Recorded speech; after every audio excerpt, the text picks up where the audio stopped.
This was the first black vocal group to perform music for a largely black audience. Their early recordings was created between the late 40s and early 50s. This group provided the framework for R&B vocalists and doo-wop groups. The group combined classic pop tunes with gospel sensibility, while also arranging blues and gospel compositions. These smooth harmonies was intended to appeal to the largest audience as possible. The centerpiece of today's video is all about the Orioles.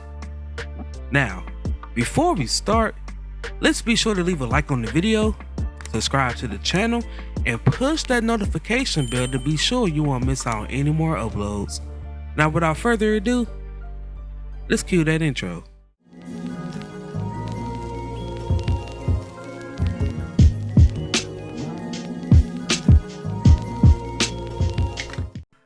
The story begins in 1947 in Baltimore, Maryland with Sonny Till, George Nelson, Alexander Sharp, and Tommy Gaither.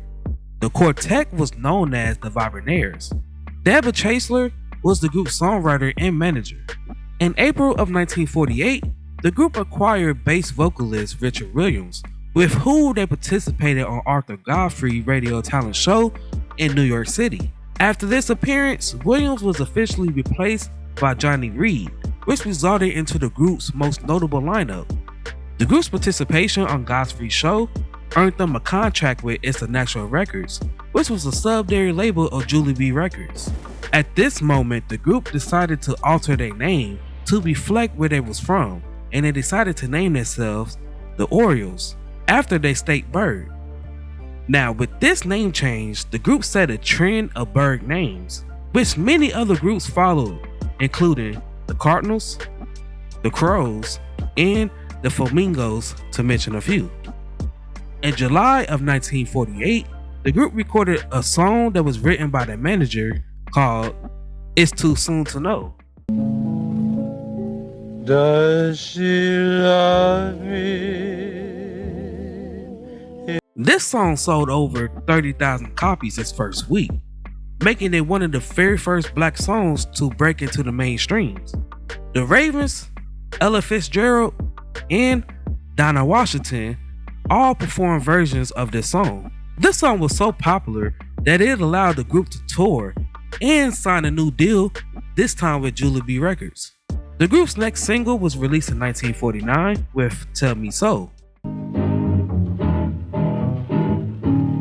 If you don't love. The group later issued a couple of additional singles, including "Forgive and Forget," Forgive and forget.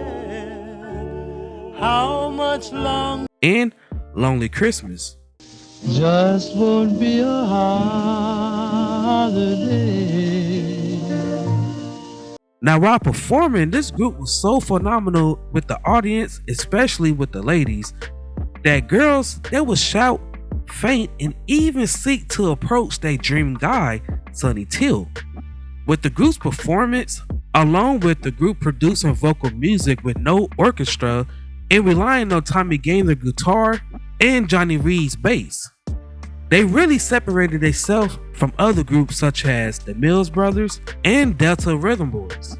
Between the years of 1948 and 1954, the group released more than 120 songs for Natural and WBPTV Records. By the late 50s, the group established itself as major stars. However, their supply of hits was drying up. Tragedy struck the group in November of 1950 when the group was traveling in two different cars near Baltimore. Tommy was driving one car with Reed and Nelson as passengers. He took a corner and he turned too quickly, which caused him to lose control of his vehicle, which slid down an embankment and smashed into a drive-in restaurant. Unfortunately, Tommy was killed and Nelson and Reed was seriously injured. Till and Sharp was in the other car and they was too far away to observe the collision, and they only heard about it when they got to their destination. While Nelson and Reed was healing, Till and Sharp kept the group name together and they performed briefly as a duo. Meanwhile, the group gained two new members, guitarist and second tenor Ralph Williams, and pianist Charlie Harris. A year after the group's fatal tragedy, they was involved in another accident, this time in Akron, Ohio. Thankfully, no one was injured. In 1952, the group had another R&B success with the blues tune, Baby Please Don't Go. Baby, please don't go. Baby, please don't go. Baby, please don't go. Nelson left the group in early 1953 due to a serious problem with drinking. He was replaced by John Gregory Carroll, a former member of another Baltimore group named the Four Buddies. In June of 1953, the group recorded a cover of Darnell Glenn's country song, Crying in the Chapel. The tears I shed were tears. Unfortunately, this and the track In the Mission of St. Augustine was the group's last charted singles. But now I wait alone while the Williams departed the group in late 1953, and the group's manager, Deborah Chexler, resigned in 1954. Reed departed the group in February of 1955 to join a version of the Ink Spots, and Maurice Hicks replaced him. Williams and Harris quickly quit the group, which disbanded a short time later.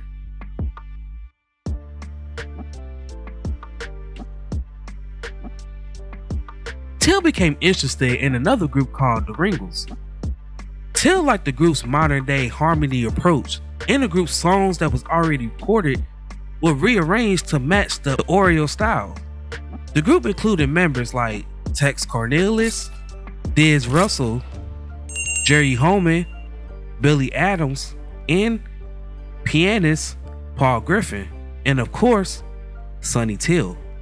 This group became known as the New Orioles, and they signed a deal with VJ Records. The group maintained this setup until 1957 when Cornelius quit, and the group replaced him with Frank Todd, who was then replaced with Jimmy Brown.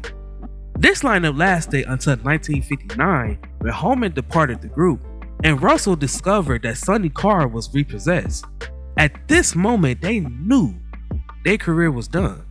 The departure of Holman and Russell marked the end of the Orioles' second era.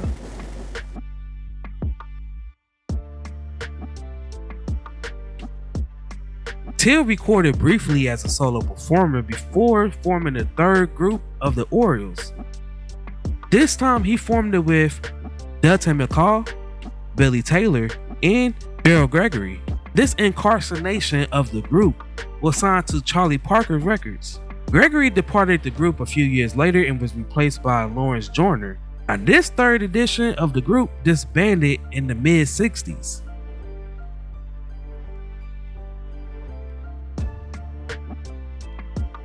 In 1966, Till met Bobby Thomas, a longtime Orioles friend. Bobby was a member of a group who called itself the Vibinaires, which was the Orioles' original name. The fourth group of the Orioles comprised of Thomas, Young, Harry Akul, Mike Robinson, and Sonny Till, with Gregory Carroll as occasional member. Now, this version of the group recorded until 1975 when Till joined the Ink Spots. In 1977, the group also toured as the Ink Spots and occasionally as the Orioles.